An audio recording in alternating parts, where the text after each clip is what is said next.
제목은 아말렉과 전리품, 그리고 부제로는 징계와 넘치는 선물입니다. 징계와 넘치는 선물. 네, 본문을 읽지 않고 바로 들어가도록 하겠습니다. 30장은 다윗과 그의 신하들이 아기스를 따라서 이스라엘과 전쟁하는 그 전장에 출정을 하게 된 상태에서, 나간 상태에서 다윗이 거주하고 있었던 시글락 성읍을 아말렉 족속이 들어와서 침노하여 약탈해가는 그러한 내용입니다.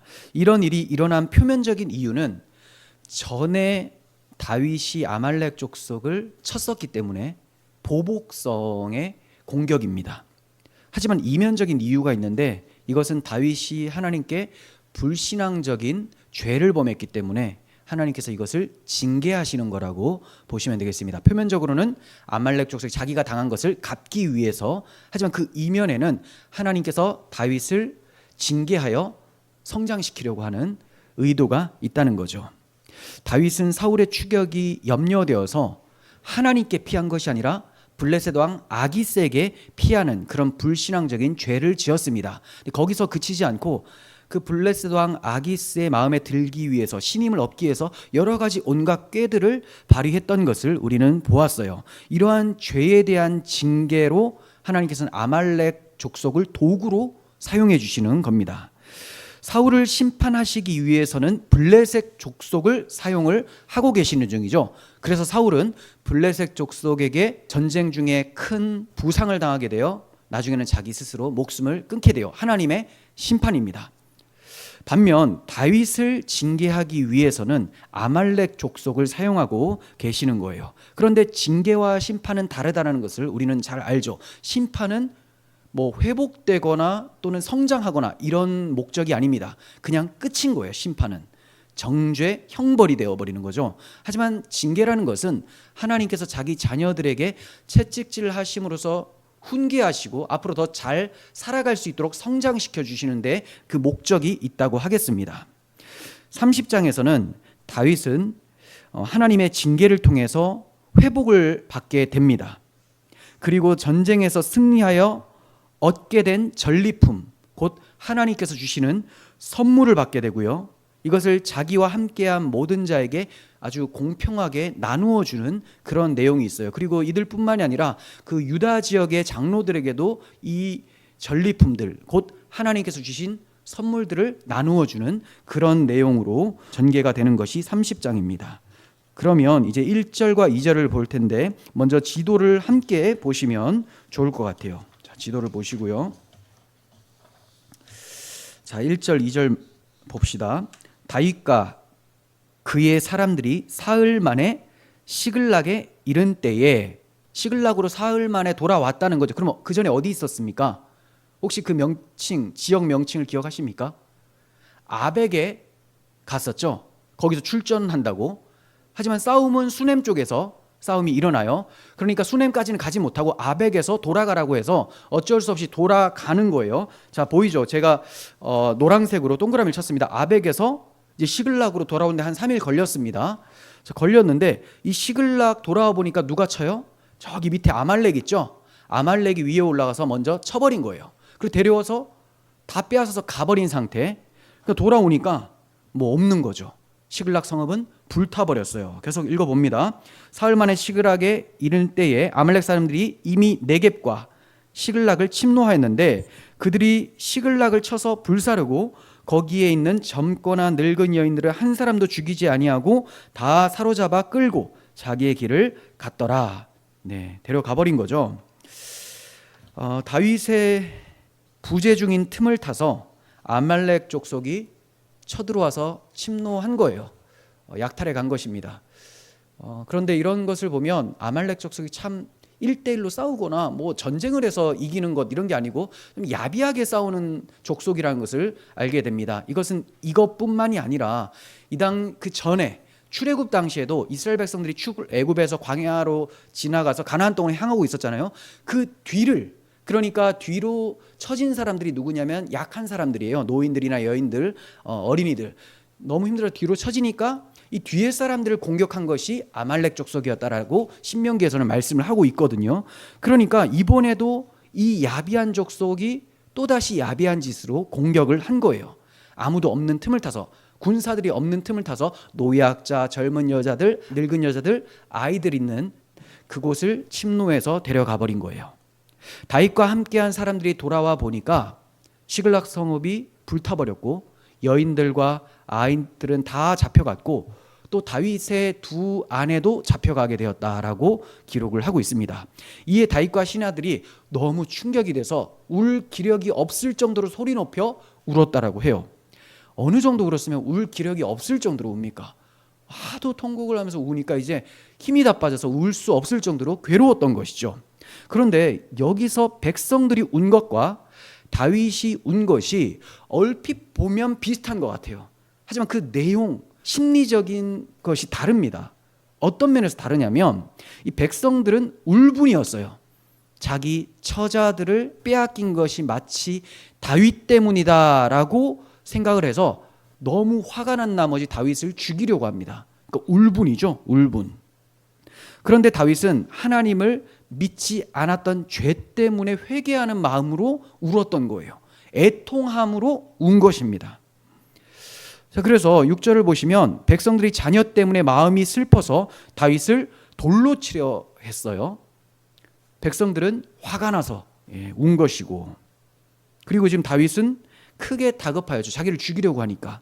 하지만 그의 하나님 여호와를 힘입어서 용기를 얻었더라라고 하면서 하나님께 피하는 모습을 보여주고 있습니다. 우리가 울어도 다윗처럼 울어야지 이 백성들처럼 울면 안 됩니다. 막 분이 나고 억울하고 이걸 어떻게 갚지 못해서 화가 나서 막 운다? 이런 건 아니죠. 오히려 나의 모습을 돌아보고 회개하고 우리 하나님만 나의 소망이다 생각하면서 울며 하나님께 나아가는 이러한 자세를 취해야 되는 것이죠. 백성들은 자녀들 때문에 마음이 슬퍼서 울면서 돌을 들었어요. 그리고 다윗을 치자라고 얘기를 합니다. 그런데 이 백성들이 어떤 백성들이냐? 자기들이 굉장히 힘들 때 다윗을 찾아간 사람들이잖아요. 사울 체제에서 환난을 받고 빚을 지고 마음이 원통한 사람들, 이런 사람들이 아둘람 굴에 있는 다윗을 다 찾아가서 자기들이 어려울 때 다윗이 그들을 받아주었거든요. 그런데 이제 와서는 다윗 때문에 내 처자식들이 잡혀갔다면서 다윗을 죽이려고 하는 그런 모습이라는 거죠.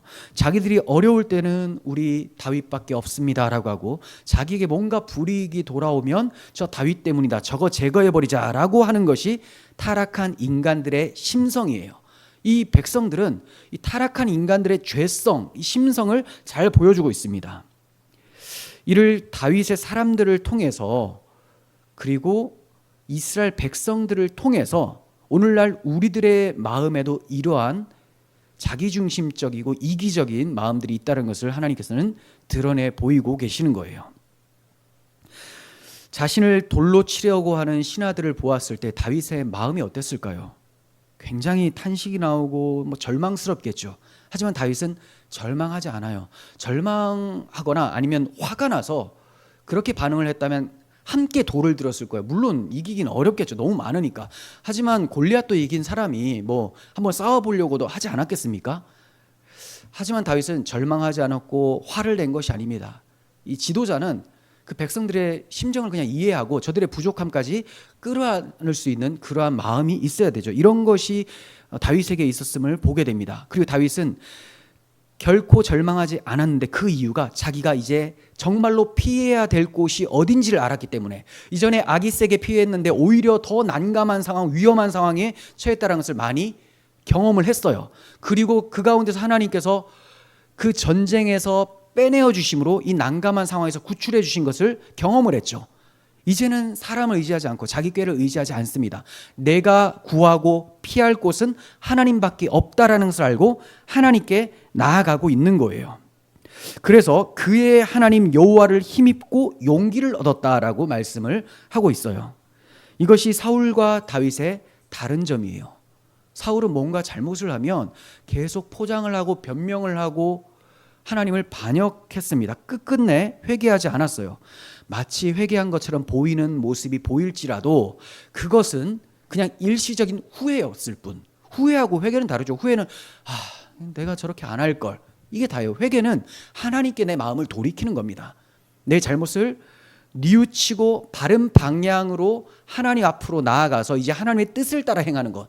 사울은 그런 적이 없었습니다. 하지만 다윗은 자기가 죄를 범했을 때 물론 하나님께 징계를 받으면서 휘청거렸지만 이제 하나님께 모든 것을 회개하고 다시 하나님을 붙잡는 이런 모습을 보여주고 있죠. 그렇게 하나님께 나아가서 회개하고 새 힘으로 공급받는 다윗의 모습이 오늘 본문에 보여지고 있는 거예요. 다윗은 다급할 때 하나님을 생각했어요. 여기서 다급했다라고 하는데 공경에 처하다, 상황이 굉장히 좁혀지고 난처해진 상황, 답답함 이런 의미를 가지고 있는 단어예요. 그러니까 다윗이 너무나 좀 안 좋은 상황에 내몰렸을 때 하나님을 생각을 한 겁니다. 하나님을. 그런데 그냥 하나님이 아니라 일반적으로 사람들이 생각하는 그런 하나님이 아니라 다윗이 생각한 하나님은 자기의 하나님이었어요. 오늘 본문에서도 그의 하나님 여호와를 힘입어서 용기를 얻었다라고 하죠. 그의 하나님. 그러니까 김인수의 하나님, 누구누구 집사의 하나님 이런 게 아니고 물론 같은 하나님이지만 다윗이 그의 하나님, 자기의 하나님께 나아갔다라는 말은 자기를 지금까지 어떻게 도와주시고 보호해 주셨는지를 떠올렸다라는 겁니다. 그러니까 자기의 하나님은 자기가 아무 잘난 것도 없이 그냥 목동인 상태에서 사무엘을 통하여 기름 부어 왕으로 세워주실 것을 약속해 주신 그 하나님, 그리고 자기는 힘이 없지만 골리앗 장수를 자기의 손에 붙여주신 그 하나님, 자기가 다급할 때마다 생명싸개로 보호해 주셨던 그 하나님을 떠올리면서 이번에도 내가 비록 부족하여 하나님께 징계를 받았지만 내가 다시 하나님을 붙잡으면 언약에 신실하신 그 하나님은 나를 안아주시고 보호해 주실 것이다 라는 것을 확신하며 하나님께 나아갔던 것이죠. 그러므로 회개와 언약의 하나님을 신뢰함으로 회복받아 용기를 얻을 수 있었던 거예요. 자기의 하나님, 그의 하나님을 붙잡았기 때문에.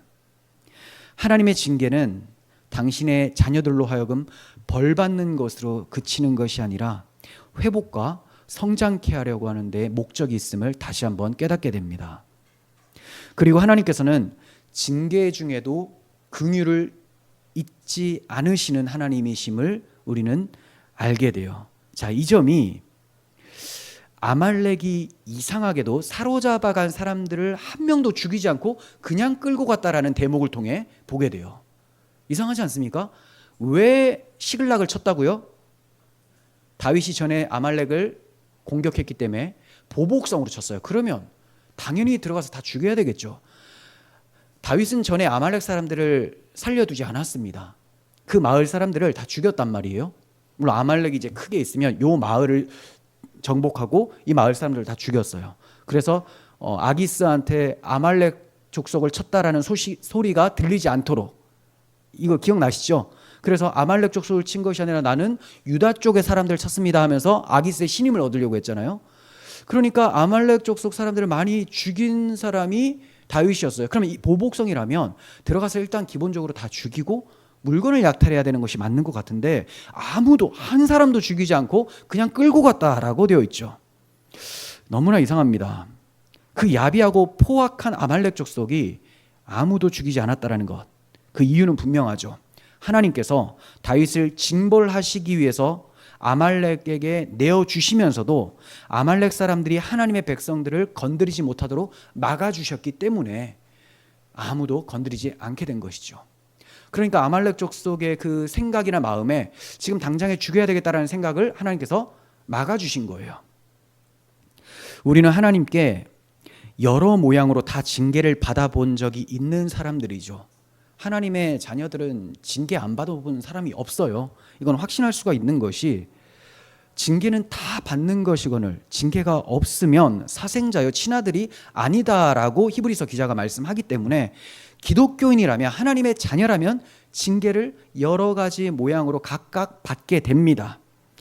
그런 징계 중에도 긍휼을 잊지 않으셔서 우리로 회복할 수 있도록 하시는 하나님의 은혜를 우리는 각자 경험을 하고 있을 거예요. 만약에 하나님께서 징계 중에 그 긍휼을 베풀지 않으셨다면 우리는 다 죽었고 회복이라는 것은 있을 수가 없었을 거예요.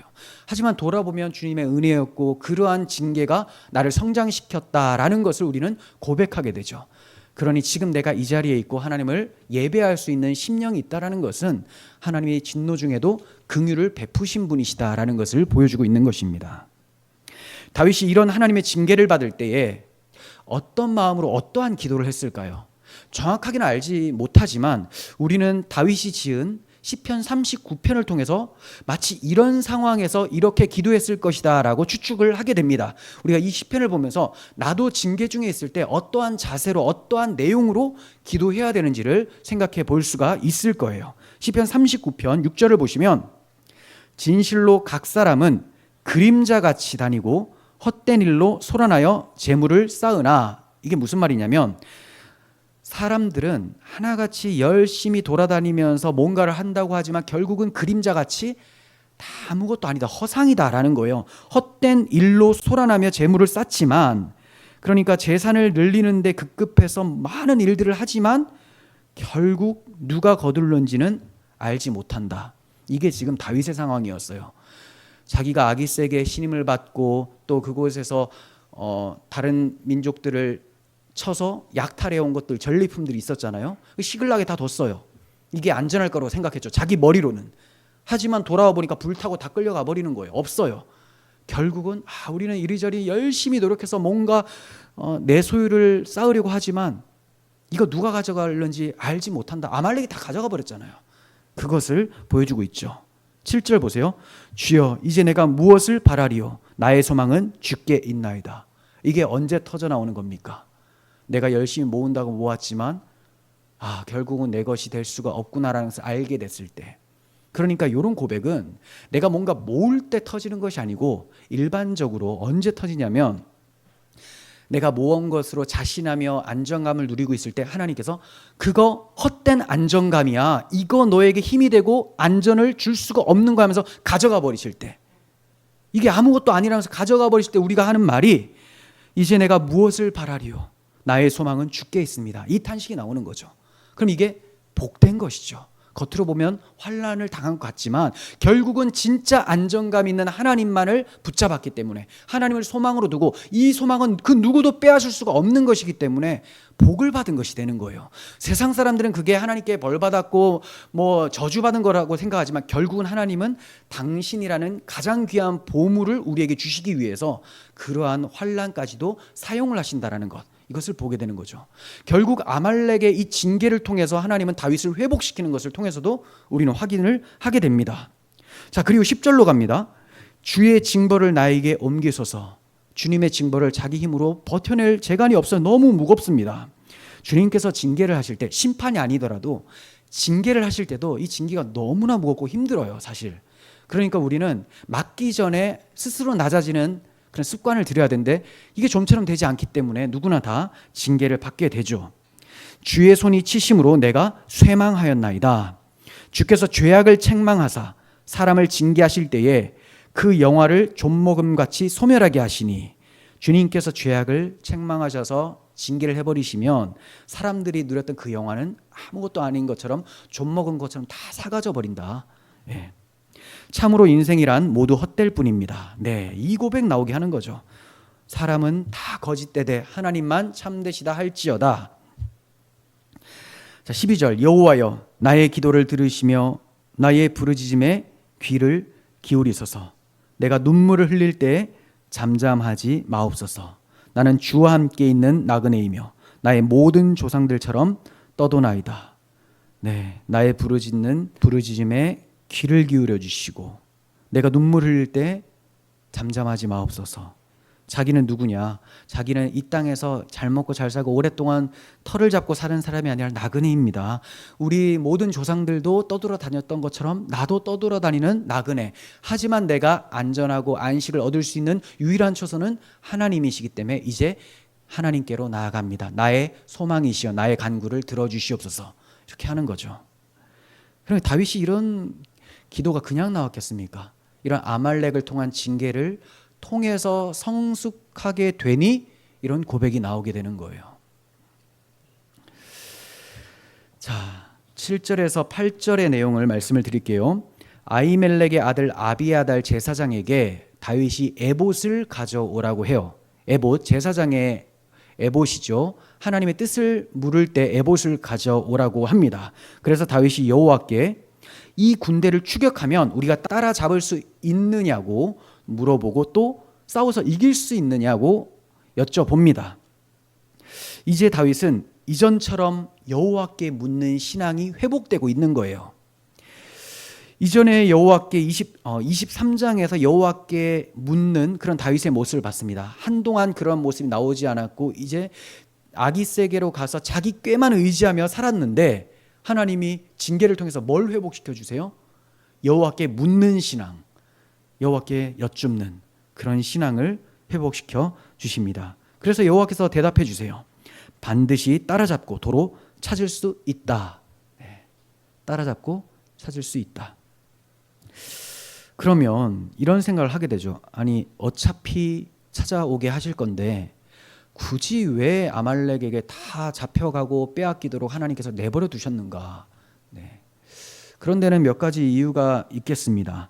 앞서 말씀드린 대로 다윗이 불신앙한 죄에 대한 징계 차원에서 다 빼앗아 가게 하신 거죠. 그러니까 경각심을 느끼게 해주심으로써 이제 이런 잘못을 다시 하지 않도록, 반복하지 않도록 확실하게 교훈해 주시는 거예요. 그리고 두 번째는 다윗이 난처한 상황, 다급한 상황에서 여호와를 의지하고 묻는 신앙을 회복시켜 주시기 위함이죠. 세 번째는 다윗과 함께한 자들의 실상이 어떠한지를 드러내시려고.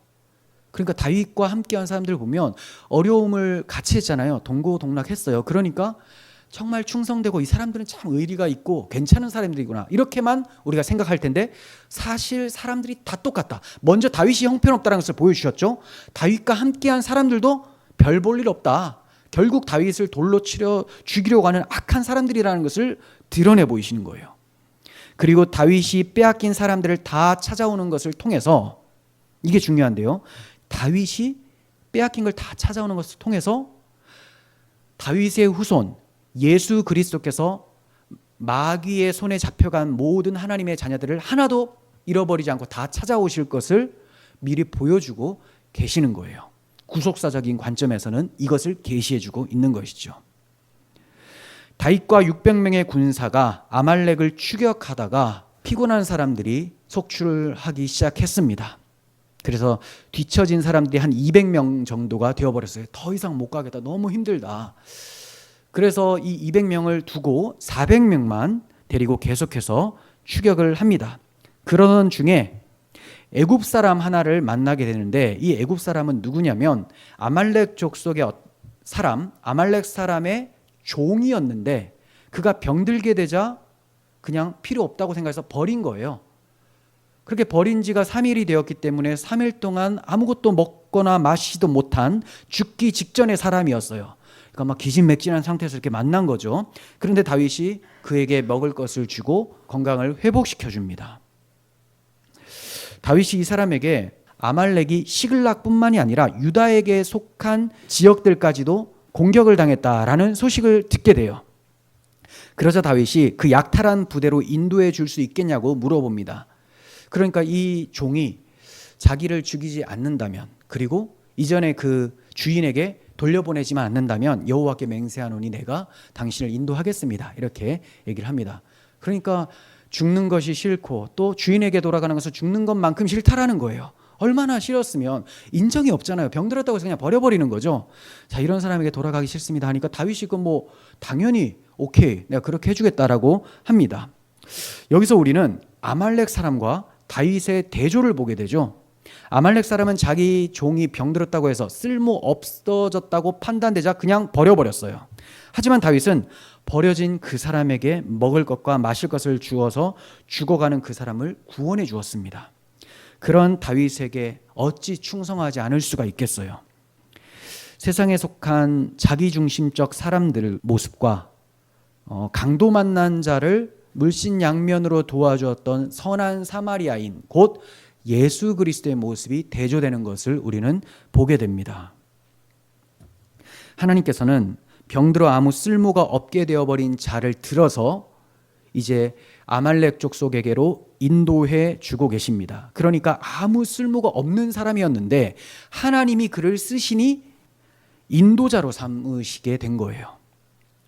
그러니까 우리는 사실 강도 만난 자와 같이 또 주인에게 버림당한 자처럼 아무 힘도 없고 사용할 가치가 없는 사람 같지만 하나님이 쓰시면 귀한 일에 사용을 받을 수가 있음을 보게 됩니다. 이렇게 아말렉을 추격하게 하셨어요. 아말렉 사람이 그를 버리지 않았더라면, 또 다윗이 그에게 물과 무화과와 건포도로 대접하지 않았더라면 아말렉을 끝까지 추격하기는 어려웠을 거예요. 아말렉이 어디로 갔는지 알 수가 없을 정도로 추격하기가 어려웠을 텐데, 주님께서는 주님의 마음으로, 선한 마음으로 선을 행하는 자에게 참으로 오묘한 섭리로 이끄시는 그런 것을 보게 됩니다. 그 사람이 다윗을 인도하여 내려가니 아말렉 사람들은 먹고 마시며 춤추고 있었습니다. 완전 잔치가 벌어진 거예요. 아니, 분명히 어떤 지역을 공격하고 나서는 혹시 쳐들어올까 싶어서 경계태세를 갖추기 마련인데 이들은 전혀 그런 게 없어요. 왜냐하면 블레셋 사람이나 이스라엘이나 둘 다 싸우려고 전장에 나아갔기 때문에, 또한 시글락을 쳤지만 시글락에 있었던 다윗도 블레셋 사람의 군대에 속해서 출전했기 때문에 아무리 빼앗고 돌아와도 한동안 자기들끼리 싸운다고 정신없을 거라고 생각한 거죠. 그래서 잔치를 벌이고 아주 무방비 상태의 모습을 취하고 있었습니다. 이때 다윗이 새벽부터 기습을 해서 다음 날 저녁까지 공격을 합니다. 그러자 낙타를 타고 도망간 소년 400명 외에는 피한 사람이 없었어요. 이 소년들은 어떤 군사들로 보기보다는 낙타에게 먹일 것을 주는 이런 낙타 관리하는 애들, 얘네들 도망가고 외에는 군사들은 다 전멸되었다, 이렇게 봐야 되겠습니다. 결국 아말렉 사람들이 빼앗아간 모든 것을 되찾게 되었고, 다윗의 두 아내를 비롯하여 모든 사람들을 다 찾아오면서 한 사람도 잃어버리지 않게 되었어요. 그뿐 아니라 아말렉 사람들이 다른 사람들에게 빼앗았던 이 전리품들을 다윗이 다 취해서 다윗의 전리품으로 삼았습니다. 이처럼 하나님께서는 다윗을 통하여 하나도 잃어버리지 않고 자기 사람들을 다 찾아온 것을 통하여, 하나님께서는 그리스도를 통하여 자기 백성을 하나도 잃어버리지 않고 다 찾아오신다라는 것을 우리에게 보여주고 있는 거예요. 주님의 말씀을 한번 들어보겠습니다. 요한복음 6장 39절, 나를 보내신 이의 뜻은 내게 주신 자 중에 내가 하나도 잃어버리지 아니하고 마지막 날에 다시 살리는 이것이니라. 네, 요한복음 17장 12절, 내가 그들과 함께 있을 때에 내게 주신 아버지의 이름으로 그들을 보존하고 지켰나이다. 그 중에 하나도 멸망하지 않고 다만 멸망의 자식뿐이오니 이는 성경을 응하게 함이니이다. 그러니까 가룟 유다, 사탄에게 속한 사람 외에는 예수님에게 주신 하나님의 택한 백성은 싹 다 지켰다라는 거예요. 예수님께서 겟세마네에서 홀로 잡혀가신 것도 이 사람들을 내버려 두고 자기만 잡아가라고 하심으로써 저들을 죽지 않고 보존해 주셨습니다. 이걸 통해서 다음 날 이제 오순절이 임하게 되었을 때 그들이 변화되어 하나님 백성 되게 하시기 위해서 끝까지 지켜주신 것을 우리는 보게 되죠. 자, 이것을 보여주시기 위해서 요한복음 13장 1절에서는 유월절 전에 예수께서 자기가 세상을 떠나 아버지께로 돌아갈 때가 이른 줄을 아시고 세상에 있는 자기 사람들을 사랑하시되 끝까지 사랑하시니라, 이렇게 말씀을 합니다. 끝까지 사랑하셨기 때문에 단 한 사람도 놓치지 않으셨어요. 그럼 죽으시고 나서는 사랑을 그치셨냐? 그렇지 않아요. 부활 승천하셔서 성령을 보내주심으로 자기의 백성을 끝까지 붙잡으시고 구원으로 인도해 주셨다라는 것을 우리는 보게 됩니다. 여러분, 우리 주님이 이루신 구속은 잃어버린 자기 백성을 겨우 되찾아오는 정도가 아니에요. 다윗 보세요. 되찾아오면서 많은 전리품도 함께 가지고 왔죠. 엄청난 영광까지 더하여 회복하여 가지고 온 게 된 거예요. 마찬가지예요. 주님께서 이루신 구속은 잃어버린 자기 백성을 구원해 내시는데, 이전에 첫사람 아담이 누렸었던 그 영광스러움보다 더 영광스러운 상태로 회복을 해주시는 거예요. 아담과 하와가 범죄하기 이전의 상태 이상으로의 회복. 그러니까 에덴 동산으로의 회복은 맞지만 에덴 동산보다 더 나은 상태의 동산으로의 회복입니다. 그게 새 에덴이죠. 새 에덴, 하나님 나라. 새 에덴에 사는 사람들의 모습 또한 첫사람 아담의 모습보다 더 영광스러운 모습으로 변화되어지게 된다는 거죠. 그러니까 더 나은 회복, 넘치는 회복이 이루어지게 되는 거예요. 성경은 말씀합니다. 우리가 흙에 속한 자의 형상을 입은 것 같이 또한 하늘에 속한 이의 형상을 입을 것이다 라고 말씀을 해요. 흙에 속한 자, 아담의 형상을 입었잖아요. 아담이 범죄하기 전에는 흙에 속한 자라도 죽지 않아요. 근데 아담이 타락해버리니까 이제 흙으로 돌아가게 생겨버린 상황이죠. 그런데 우리 주 예수 그리스도는 흙에 속한 자의 형상이 아닙니다. 하늘에서 내려오신 분. 그래서 하늘에 속한 자의 형상을 믿는 자들로 하여금 입혀주신다라는 거예요. 그러니 우리가 회복이 될 때 아담의 그 영광스러운 지위가 회복됨과 동시에 더욱더 영광스러운 모습으로 회복이 된다라는 것을 보여주고 있는 것입니다. 그는 만물을 자기에게 복종하게 하실 수 있는 자의 역사로 우리 낮은 몸을 자기의 영광의 몸의 형체와 같이 변하게 하실 것이다 라고 또 말씀을 합니다. 그리고 주님의 몸과 같은 영광스러운 몸으로 우리는 변하게 될 거예요. 하나님의 자녀가 된 성도들은 첫사람 아담의 원래 모습 정도로만 돌아가는 정도가 아니라 마지막 아담이신 예수 그리스도의 형상을 입게 됩니다. 이처럼 다윗을 통하여 백성들에게 넘치는 선물, 넘치는 하나님의 은사들을 베푸신 것처럼 그리스도를 통하여 우리에게 하늘에 속한 하늘에 신령한 모든 것을 베풀어 주시는 분이 하나님이신 거예요. 다윗이 대승을 거두고 돌아오는데 이들을 영접하러 나온 200명의 낙오자들을 만나게 돼요. 이때 다윗과 함께 간 400명의 사람들 중에 악한 자와 불량배들이 있었다고 해요. 악한 자와 불량배들. 그러니까 400명이 다 올바른 사람들이 아니었던 거죠. 자, 이 사람들이 다윗에게 이렇게 얘기를 합니다. 저 사람들은 피곤해서 우리와 함께 전쟁에 참여하지 못한 사람들이니까 우리가 취한 이 전리품을 저들에게 나눠주지 말고 그냥 저들의 가족들만 되찾아주고 떠나보내자 이렇게 얘기를 해요. 이에 다윗이 그럴 수는 없다고 얘기를 합니다. 이 전리품들은 여호와께서 넘겨주신 것이기 때문에, 즉 여호와의 전쟁이었기 때문에 자기들만 취해서는 안 된다는 거예요. 여호와의 전쟁은 여호와께서 하시죠. 여호와의 전쟁이니까 당연히 여호와께서 하시죠. 그럼 그 승리가 누구에게 있느냐? 여호와께 있어요. 그럼 그 전리품은 누구의 몫이냐? 여호와의 몫입니다. 그런데 하나님께서 은혜로 선물로 다윗에게 주시는 거예요. 그 다윗이 형편없는 불신앙의 상태에서 회복시켜 주시면서 이전보다 더 나은 영광스러움으로 하나님이 선물로 더해 주시는 겁니다. 이러한 은혜를 받은, 선물을 받은 다윗이 자기는 아무 공로가 없는데 하나님이 은혜를 주신 것이기 때문에 자기와 함께한 사람들과 공평하게 나누기를 원하는 거예요. 그러나 악한 자와 불량배들은 그게 마음에 들지 않는 거죠. 저들은 하나님의 선물을 독차지하려고 했습니다. 이런 게 바로 자기 의를 세우는 모습이에요. 자기들은 목숨을 걸고 싸웠는데 가만히 앉아있다가 자기들과 함께 전리품을 나누어 받는다라는 것은 불공평하다고 생각을 한 것이죠. 이들 말이 틀렸습니까? 맞는 것 같잖아요. 노력을 했으니 거기에 응당한 대가를 받는 것은 올바라 보입니다. 전쟁에 나가는데 피곤하지 않은 사람이 어디 있겠어요? 다 피곤한데 자기들 피곤하다고 쉬어버리고 우리는 피곤하지만 600명 가면 더 나을 것을 400명까지밖에 가지 못해서 힘들게 싸워 이겼는데 이게 우리가 더 많은 몫을 취해야 되는 것이 아닌가 이런 생각을 당연히 하게 된다는 거죠. 하지만 다윗은 그렇게 말하지 않아요.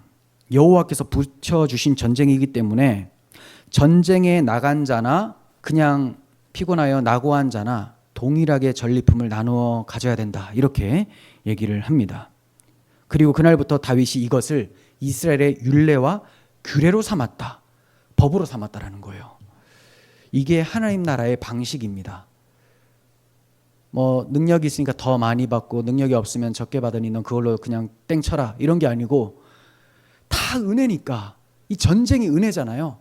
그러니 하나님이 은혜로 주신 것에 감사하며 나누는 것에 기쁨으로 참여하라. 이것이 하나님의 방식입니다. 하지만 오늘날 우리가 살아가는 이 자본주의 세상은 이런 율례와 규례가 통하지 않는 세상이죠. 악한 자와 불량배들이 말한 것처럼 우리가 더 많이 노력했으니 더 많이 가져야 되고 너희는 아무것도 안 했으면 그냥 가라 라고 하는 것을 쉽게 말하는 세상입니다. 능력이 없으면 가져가지 말라는 거죠. 하지만 이런 세상에서 살아남기 위해서 어떻게든 많은 노력을 하고 경쟁을 하게 됩니다.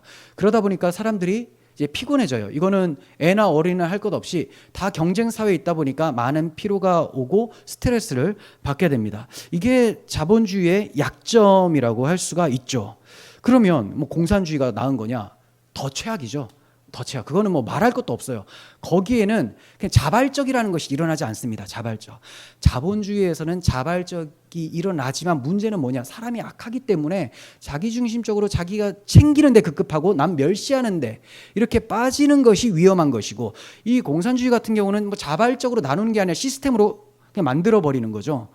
그렇게 해서 어떻게든 공평하게 하면 잘 사는 나라가 오지 않을까라고 생각을 하는데, 이게 역사 속에서 이미 실패한 사상이라는 거예요.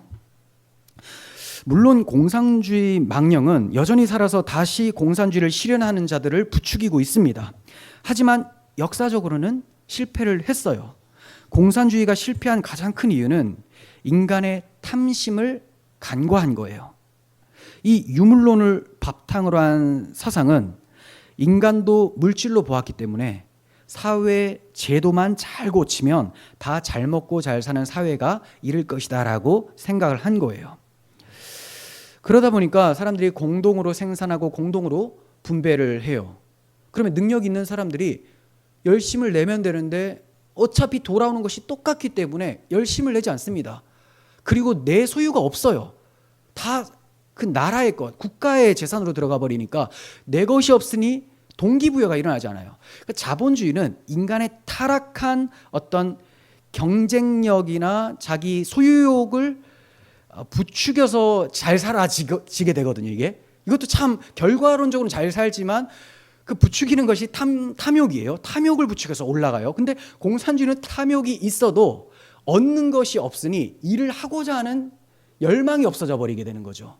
그러니 이제 가난하게 되는 거예요. 그럼 뭘 간과한 겁니까? 사람들이 자기중심적이고 자기 소유를 원하는 이 마음의 공허함이 있다는 것을 모르는 거예요. 그리고 노력하면 그만한 대가를 받고자 하는 것이 사람들의 마음에 다 있다는 것을 간과한 것입니다.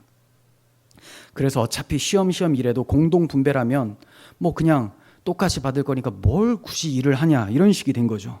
더 한다 해도 내 것이 되지 않고 뭐 덜해도 적게 받는 것도 아니니까 열심을 낼 이유가 없다고 생각을 해서 공산주의가 이제 실패를 하게 됐습니다. 그래서 능력대로 인정받는 자본주의를 채택하는 나라가 많아졌어요. 자기의 능력대로 일한 대로 가져가는 것 자체가 잘못되었다고 보기는 어렵죠. 내가 열심히 했으면 거기에 대한 대가를 받는 것이 잘못된 건 아니에요. 근데 문제는 뭐냐? 자기 능력으로 가졌다고 자부하면서 능력이 부족한 자를 멸시하고 군림하는 타락한 인간들의 죄성이 문제죠. 그러니까 자본주의라는 말 자체는 사실 마음에 안 들죠. 자본을 중심으로 한다. 시장 경제는 돌아가는 메커니즘이기 때문에 괜찮은데 자본주의라는 말 자체는 뭐 마음에 안 들지만 일단 자본주의 괜찮아요. 그냥 둬요. 그냥. 그런데 문제는 타락한 인간이 이 자본주의 사회에 딱 들어가니까 뭐가 되냐? 천민자본주의. 아주 그 더러운 모습들이 막 또 나타나게 된다는 거죠. 그러니까 문제는 공산주의나 자본주의나 핵심은 인간들의 타락한 죄성이라는 겁니다. 이러므로 천민자본주의는 계속해서 상대적 격차를 벌이게 되고 또 가진 자가 가지지 못한 자를 멸시하며 하대하고 또 박해하는 데까지 이르는 또 그러한 약점을 가지고 있습니다. 이런 천민자본주의는 오늘 본문에서 악한 자와 불량한 자들의 심령 위에 세워진 사회일 뿐이죠. 이런 사회일지라도 성령의 은혜로 다윗과 같이 사랑으로 대해주고 섬기는 모습을 가진 사람들이 바로 그리스도인이 되어야 되는 거예요. 그러니까 제가 아까 공산주의보다 자본주의가 시스템적으로는 더 우리들한테, 우리 성도들한테 낫다라는 것은 자유라는 것이 있기 때문에 내가 열심히 벌어서 얻게 된 것을 나누어 주고 섬길 수가 있는데, 공산주의 체제에서는 이 자유라는 것이 없기 때문에 자발성이라는 것이 없게 되죠. 그러면 교회가 은혜 받고 자발성으로 주님의 빛된 모습으로 섬기는 이런 모습을 나타내는 것을 아예 차단해 버리고 그것을 국가가 대신해 주겠다 시스템으로 이렇게 되니까 이게 사악하다라고 보는 거죠. 물론 또 그렇게 한다고 해서 그러면 정말 공평하게 분배가 되느냐? 그렇지도 않은 게 그 컨트롤 타워 자체가 또 죄인이기 때문에 이것도 제대로 이루어질 수가 없어요. 그러니까 한마디로 자본주의나 공산주의나 모두가 다 인간 머리에서 나온 이 사상 그리고 인간의 죄성을 간과한 이 이념들이나 이런 제도들은 이 소망이 없다라는 것을 우리는 보게 됩니다. 그럼 뭐가 와야 되느냐? 하나님의 통치가 와야 되죠. 그리스도의 사랑으로 이끌려서 생명의 성령의 법이 통치하는 그 나라가 와야 되는 거예요. 그 나라가 이 세상에 이미 와 있기도 합니다. 그게 누구냐? 그리스도인들이에요. 그런데 그리스도인들이 복음으로 충만하지 못하니까 하나님의 사랑으로 성령의 법으로 충만하지 못하니까 그리스도인들조차도 이 자본주의 사회에서 천민자본주의로 전락하는 데 일조를 하고 있는 그런 상황이 되어버리는 거죠.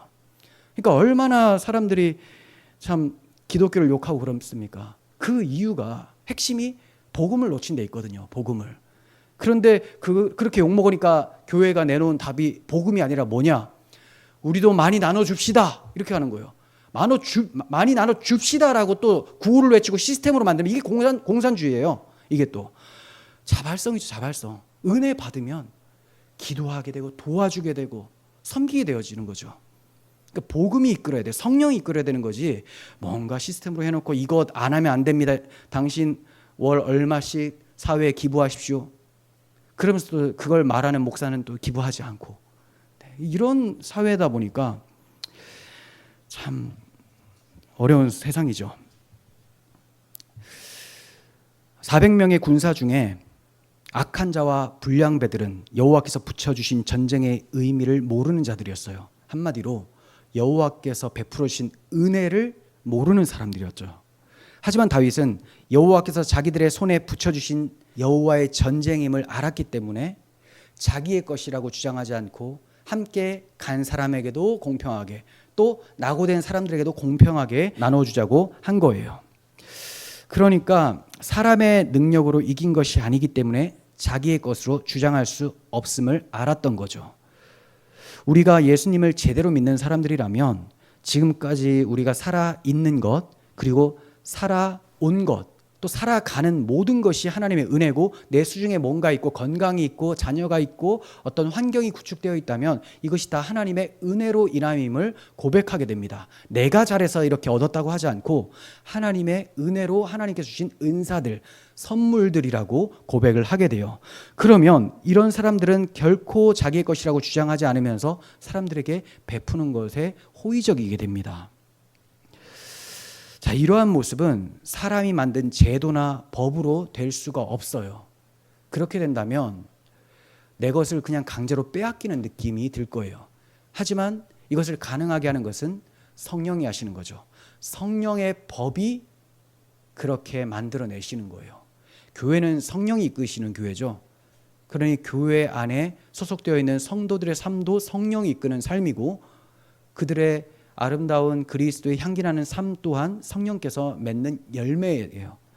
그러므로 성령을 통해서만 우리는 아름다운 그러한 그리스도의 모습을 나타내 볼 수가 있습니다. 자, 이렇게 성령이 충만해서 자기의 것을 더 이상 자기의 것으로 여기지 않고 많은 사람들에게 서로 나눠주며 좀 가난한 자나 부한 자가 없도록 아주 아름다운 그 모습을 나타내 보였던 곳이 오순절에 성령이 임하고 난 초대교회의 모습이었죠. 그래서 초대교회에는 믿는 무리가 한 마음과 한 뜻이 되어서 모든 물건을 서로 통용하고 자기 재물을 조금이라도 자기 것이라고 하는 사람이 없었다라고 기록이 되고 있습니다. 이것이 성령 충만의 결과예요. 성령 충만하면 자기 것을 자기 것이라 고집하지 않고 마음이 좁아지지 않고 인색하지 않고 넓어져요. 너그러워져요. 사랑이 많아집니다. 그런데 오늘날 성령 운동하는 사람들이 많이 있죠. 근데 그 사람들이 과연 자기의 것을 자기의 것이라고 하지 않고 막 나눠주고 사랑으로 베푸는 것을 즐거워하느냐? 저는 그렇게 보이지 않아요. 오히려 더 자기의 것을 잡으려고 하고 또 집회에 자기가 나갔는데 뭐 사례비 적게 주면 입이 튀어나와가지고 막 다음에는 내가 다시 여기 오나 봐라 하고 막 소문내고 저기 가지 마라 돈 얼마 안 준다. 이렇게 되어버린다. 이게 무슨 성령의 사역입니까? 그냥 명칭만 성령의 사역이라고 하고 만몬신을 숭배하는 거죠. 만몬, 재물이죠. 재물. 하나님께서는 진정 당신의 백성이라면 그에게 오직 하나님의 은혜이기 때문에 내 것은 없으면 모두 하나님의 것입니다 라는 고백이 나오도록 성장시켜 가세요. 이게 잘 안 될 때는 가진 것을 사라지게 하셔서라도 주님만이 전부입니다. 주님이 나의 소망입니다 라고 고백하게 하십니다. 이것이 외적으로는 환난으로 보이지만 실상은 질투하시는 하나님의 사랑이죠. 다윗은 징계를 통해서 연단을 받고 이제 오직 하나님의 은혜로만 살며 하나님만 신뢰하는 게 전부임을 깨닫게 되었어요. 그래야 하나님께 받은 것을 자기의 것으로 생각하지 않고 나고자들과 함께 나누어 가지려고 한 거예요. 악한 자와 불량배들은 연약한 자들을 멸시만 했고 다윗은 그들을 영접했습니다. 영접했다고 나오죠. 여기서 영접이라는 단어는 그들이 평안하기를 축복을 했다 또는 평안한지를 물어보았다라는 의미예요. 다윗의 이러한 모습은 주님의 말씀대로 행한 모습입니다. 주님께서는 어느 집에 들어가든지 너희가 이 집이 평안할지어다라고 선포하라고 말씀을 하셨어요. 마찬가지로 다윗은 육신이 지쳐서 마음은 원인데 육신이 지쳐서 나아가지 못한 그 연약한 자들에게 너희가 평안하느냐 너희에게 평강이 있을지어다라고 축복하는 영접을 해주었던 것입니다. 다윗은 전리품을 유다 장로들에게도 보내요. 그러니까 악한 자와 불량배들 입장에서는 지금 화가 머리끝까지 나겠죠.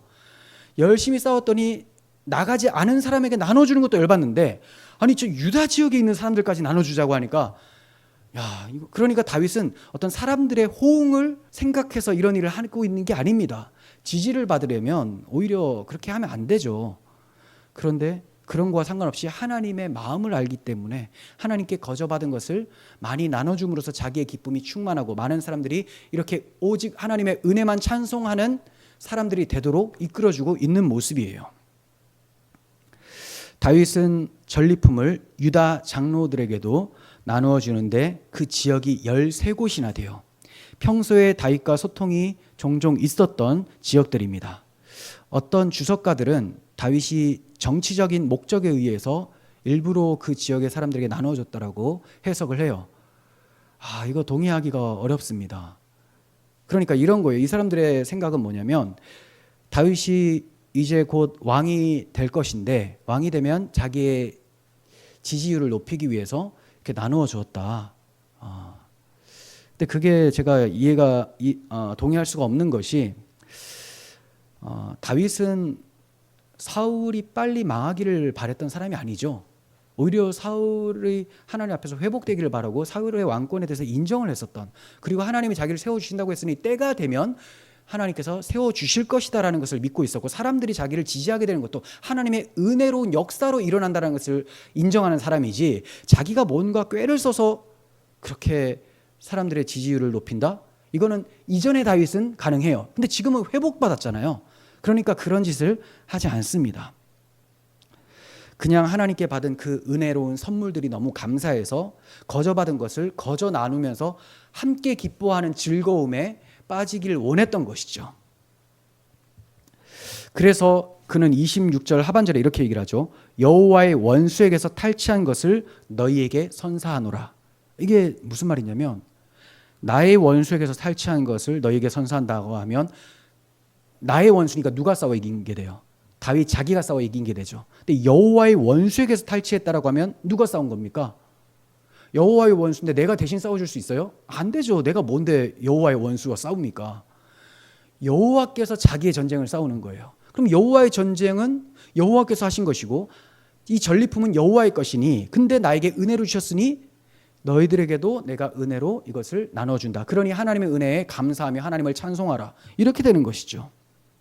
하나님께서 이런 다윗의 말과 행동을 통하여서 여호와의 전쟁의 성격을 보여주고 계신 거예요.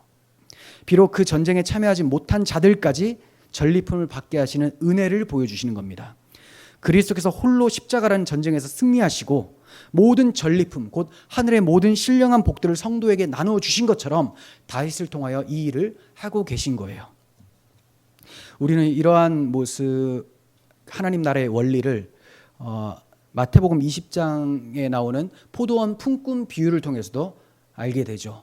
뭐 포도원에서 일을 할 때 빨리 와서 일한 자나 중간에 와서 일한 자나 거의 끄트머리에 와서 일한 자나 다 똑같이 나눠 갖는 것, 이것이 하나님 나라의 원리입니다. 왜냐하면 일을 많이 했다고 해서 하나님 제가 많이 했죠, 저의 공로입니다, 이 공로 인정하게 해주세요, 이게 아니라는 거예요. 하나님 나라는 일한 것이 없이 하나님께 의롭다 여김을 받으신 사람의 복에 대해서 얘기를 하는 거죠. 불법이 사함을 받고 죄가 가려진 자는 복이 있나니. 그러니까 불법이 사함을 받고 죄가 가려진 그 은혜, 그것 때문에 내가 의롭다함을 받는 이 은혜, 이것을 아는 사람은 나에게 있는 것, 나에게 하나님께서 주신 모든 것들이 다 은혜임을 알아요. 자기 공로를 자랑하지 않습니다. 그래서 내가 아침 9시에 왔든 저녁 5시에 왔든 하나님께서 다 은혜로 주신 것임을 알죠. 그래서 제대로 된 아침 9시에 온 사람, 예를 들어 저는 이제 25세 신앙생활을 시작했어요. 그럼 그 전에 믿었던 사람들이 지금 저보다 훨씬 더 오래 주님을 섬기고 봉사했잖아요.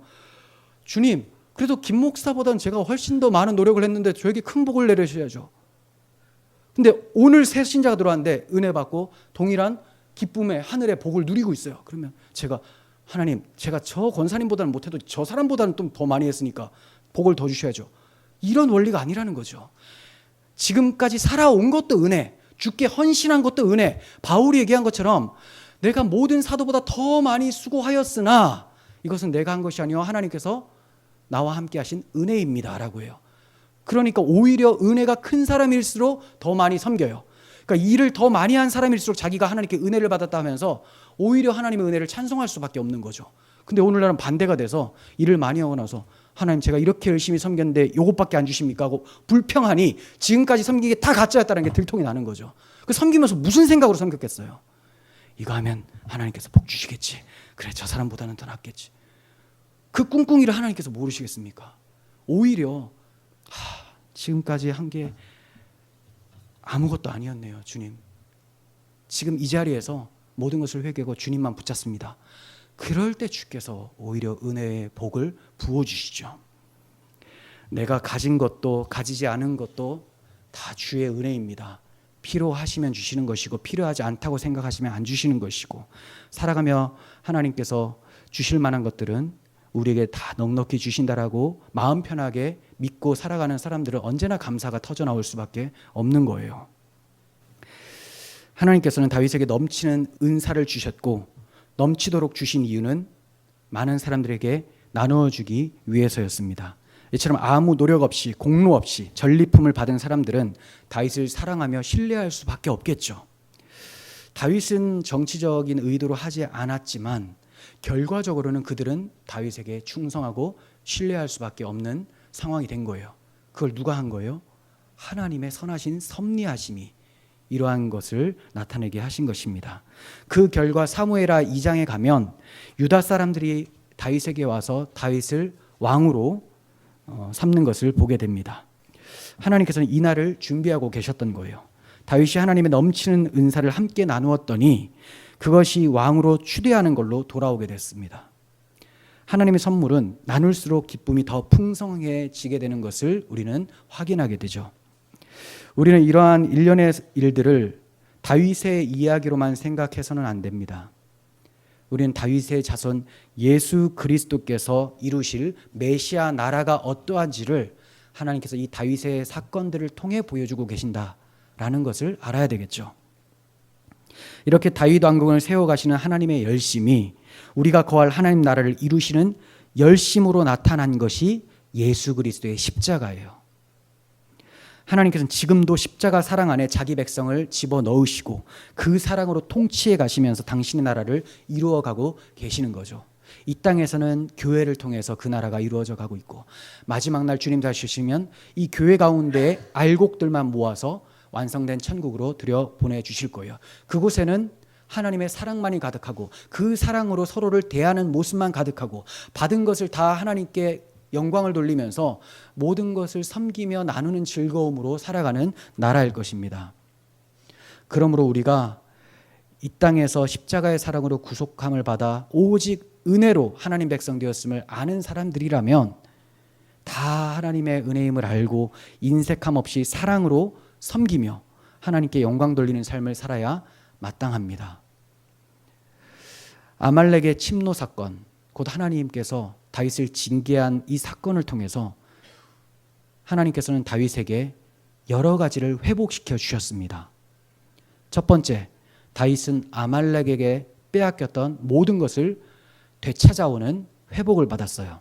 두 번째, 다윗은 더욱 넘치는 탈취물, 곧 하나님의 넘치는 선물을 받게 되었습니다. 세 번째, 다윗은 전에 멀어졌었던 하나님 관계를 회복받았습니다. 네 번째, 다윗은 돌로 치려고 하는 자기 사람들에 대한 지도력을 회복받았습니다. 다섯 번째, 다윗은 유다 사람들에 대한 신뢰를 얻게 되었습니다. 이것이 바로 징계를 통해 베푸시는 넘치는 하나님의 선물인 거예요. 우리가 이렇게 우리를 징계를 통해서라도 더욱 하나님께 가까이 하게 하시고 또 가까이 회복시켜 주실 때 넘치는 복으로 축복하시는 하나님의 은혜를 감사하며 하나님의 자녀답게 사랑으로 서로 섬기는 그런 사람으로 살기를 소원합니다. 기도하겠습니다. 하나님 아버지, 주님께 받은 모든 것이 다 은혜임을 고백합니다. 우리 수중에 있는 것이 우리의 것이 아니라 주의 은혜임을 고백하오니 인색하지 않게 하시고 생사화복을 주장하시는 주님께 모든 것을 맡겨드리게 하시는 그런 믿음이 있게 하여 주시고 다윗과 같이 하나님의 은혜만을 찬송하며 사랑으로 행하는 우리 교회가 되게 하여 주시옵소서. 감사드리옵고 우리 구주 예수 그리스도의 이름으로 기도합니다. 아멘.